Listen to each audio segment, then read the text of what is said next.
Well, I suppose I had a real head start because I'd done a movie several years ago called The Ballad of Buster Scruggs, and I spent 6 months working with pistols, doing pistol tricks, and so I was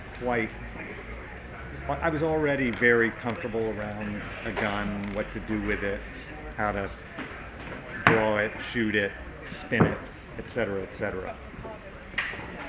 So that was a good start. But this guy is never showy in that way with a pistol. He uses it as a weapon, not as embroidery, which was the case with Buster Scruggs.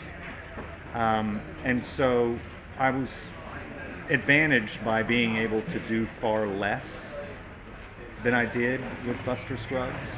So I just researched the way that Billy the Kid drew and shot and held a pistol.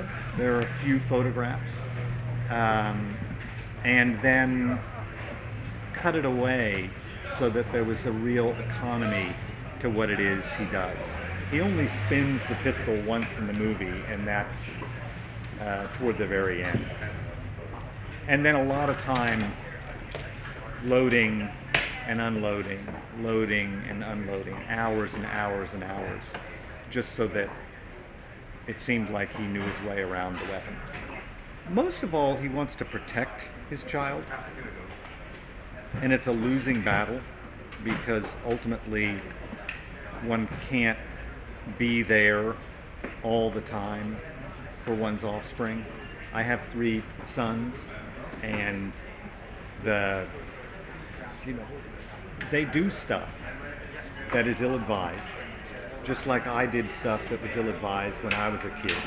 I was exposed to stuff prematurely as a kid, and so were my sons. And that's the case with this boy. But my character, Henry, is doing everything he can to keep his son from the modern world and from a world of violence. And ultimately, he can't shut his gates to the intruders from the outside. In terms of the vulnerability, interestingly enough, I think that one of the mistakes Henry makes, my character makes, is that until what happens in this movie happens, he never shows his child any vulnerability. And therefore, his child, his son, has to learn very quickly what it is to be in danger and how to respond to that. One aspect of this film I really love and that gives me great pride is that Potsy and I never had more than 6 shots out of a gun without us reloading. And so for months I was practicing loading, unloading, loading, unloading, unloading, loading the pistol, because we wanted to find realism in the way that gunfights happened back then. In too many westerns, you see somebody with a pistol and they shoot 18 times, and you wonder, well, when did they reload? So in this movie, every bullet costs something. Every bullet is accounted for. And in terms of the final gunfight, where that really plays out, I have to give all credit to Potsy, the director. He choreographed it, mapped it out. Every single shot that he shot, every single setup that he shot is in the movie, so there was no extraneous coverage, because we only had 3 hours to shoot that scene, and it was on the final day of shooting. So we had no other way out but to get it right. And because Potsy had planned it out and mapped it out so carefully, we achieved it, and I think it's a great gunfight. I love physical work as an actor. I trained in that. I went to 4 years of drama school for theater, and it was always impressed on us how important your physical life is as an actor. And so, without going into too many details, I take care of myself so that whatever the physical demands are of a role, nobody else is doing the stunts or the movement or standing in for me as a double, but I'm experiencing it all myself. And that's incredibly important to me. And we were able to do that on this movie. And so whether it's the horseback riding or the work with the pistol or jumping through a window or the physical combat with a hatchet or a knife, that was all, I wanted to do all that. And it's one of the great rewards of getting to be an actor is to indulge in these adventures like you're a kid. But I have to, you have to be ready for that, and that's part of an actor's job. Well, I'm from Dallas, Texas, so I grew up watching westerns. Lonesome Dove, Tombstone was my favorite movie as a young kid, and it was really amazing. On this film, I got to work with the same makeup artist who worked with Val Kilmer in creating Doc Holliday, and I used that as a lot of Doc Holliday as an inspiration for my character. I think that I think that there is a connection there, because I think that Curry has a very warm heart, and he is a very emotional man. So I think that he is really grateful for the love that he was shown from. That was a challenge, is to figure out how to convey everything when you can't use your whole body. I think you don't always need to use your whole body to convey exactly what you're thinking. A lot can be done just with your face or your eyes. And there's that dinner table scene where Tim and I are head to head, and it's a lot of that. You can see what we're thinking rather than having to show it by a lot of body movement, if that makes any sense. I think that the minimal approach was just due to the fact that the minimal amount of money we had to make the film. I think we would have loved more money. I think the actors would have loved more money. We did this movie for passion, and we loved the story, and we believed in it. Tim's one of my closest friends. I've done 8 films with him. So we all really ganged together, and it was more of a family unit creating this film. It was very familiar. We all felt like one family, and we were shooting in the middle of the pandemic in freezing cold Nashville, Tennessee. There was no money to make this film, and being back with Tim after 8 movies, it felt like I was home. I think, Tim came with an amazing gun handling ability, from Buster Scruggs and other movies, and Tim is very prepared. So from day one, he said, I need a gun in my hand, I need to bring it back home, I need to twirl it in my room and just get back into that ability he had, and he would show off a lot. He on set behind when we weren't rolling, he would just showing us different moves and stuff. And he's an amazing gun handler, but he wanted to hone those skills every night. And even with the rifles and the shotguns, he would take those home and just sit in his hotel and practice loading. Because the one thing we wanted in this movie was to have the weight of the gun be felt.